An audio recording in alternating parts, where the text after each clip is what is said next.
आगे लड़की को एक पुराने अजीब गेम की लत लग जाती है। वो अपनी पीठ झुकाकर नीचे बैठती है, तेज तेज सांसें लेती है, फिर अचानक उठती है और उसकी बेस्ट फ्रेंड उसका गला कसकर पकड़ लेती है।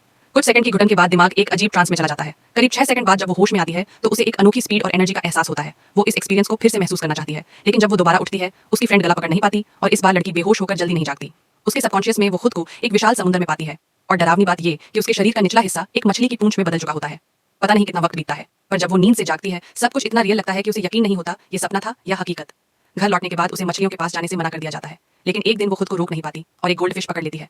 वो मछली उसके मुंह में फंस जाती है। कुछ सेकंड तक उसे घिन और बेचैनी महसूस होती है। वक्त बीतता है और एक दिन उसे एहसास होता है कि उसके पैर की उंगलियों के बीच कुछ अजीब फंसा हुआ है। वो दर्द सहते हुए उसे निकालती है। उसकी त्वचा जैसे बदलने लगी हो। अगले दिन जब वो आईने में देखती है तो उसका पेट गायब है, टांगें हल्की और अजीब लग रही हैं, जैसे किसी और चीज में बदल रही हूँ। कुछ ही घंटों में उसके पैरों की जगह 2 खतरनाक फिन्स निकल आते हैं। डर और सदमे में वो खुद को खत्म करने की कोशिश करती है, लेकिन अगले दिन जब आंख खुलती है वो जिंदा होती है और अब पूरी तरह एक विशाल मछली की पूंछ के साथ। वो फूट फूट कर रो पड़ती है।